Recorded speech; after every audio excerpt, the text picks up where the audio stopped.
ஹாப்பியா, ஹெல்தியா, ஜாலியா ஒரு life. Lanco Harmonia Pavilion Senior Living Apartments at Sri Perambuttur 2 BHK just 49 lakhs. Call 7717273747.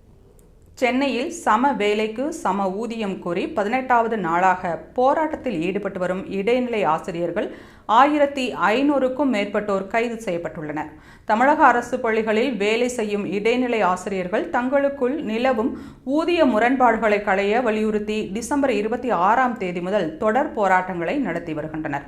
அதில் 18வது நாளான இன்று சென்னை மாவட்ட ஆட்சியர் அலுவலகம் அருகே திரண்ட ஆயிரக்கணக்கான ஆசிரியர்கள் தங்களது கோரிக்கைகளை வலியுறுத்தி முழக்கமிட்டனர். திமுக தனது தேர்தல் வாக்குறுதியில் இடைநிலை மற்றும் பகுதி நேர ஆசிரியர்களின் கோரிக்கைகளை நிறைவேற்றுவதாக அறிவித்திருந்தது. ஆனால் ஆட்சிக்கு வந்து 4½ ஆண்டுகளுக்கு மேலாகியும் இன்னும் ஊதிய முரண்பாடுகள் சரி செய்யப்படவில்லை என்பது ஆசிரியர்களின் முக்கிய புகாராக உள்ளது. 2009ஆம் ஆண்டு ஜூன் மாதத்திற்கு பின் நியமிக்கப்பட்ட ஆசிரியர்களுக்கு அதற்கு முன்பு நியமிக்கப்பட்டவர்களை விட அடிப்படை ஊதியத்தில் சுமார் 3170 ரூபாய் வித்தியாசம் உள்ளது.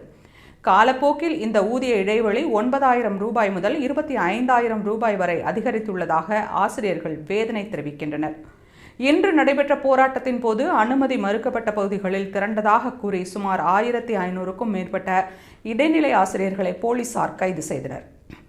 அதில் பெண் ஆசிரியர்களும் அதிகளவு உள்ளனர். கைது செய்யப்பட்டவர்களை அருகில் உள்ள திருமண மண்டபங்களில் போலீசார் தங்க வைத்துள்ளனர். நேற்று இரவு முதலே ஆசிரியர் சங்க நிர்வாகிகளின் வீடுகளில் போலீசார் கண்காணிப்பில் ஈடுபட்டதாகவும் சில தலைவர்கள் வீட்டு காவலில் வைக்கப்பட்டதாகவும் எதிர்க்கட்சித் தலைவர் எடப்பாடி பழனிசாமி கண்டனம் தெரிவித்துள்ளார். அரையாண்டு விடுமுறை முடிந்து பள்ளிகள் திறக்கப்பட்ட பின்னரும் ஆசிரியர்கள் போராட்டத்தை தொடர்வதால் மாணவர்களின் கல்வி பாதிக்கப்படுவதாக அரசு தரப்பில் கவலை தெரிவிக்கப்பட்டுள்ளது.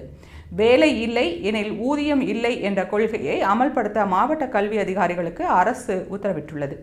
எனினும் தங்களது கோரிக்கைகள் நிறைவேறும் வரை போராட்டத்தை கைவிடப் போவது இல்லை என ஆசிரியர் சங்கங்கள் திட்டவட்டமாக அறிவித்துள்ளன.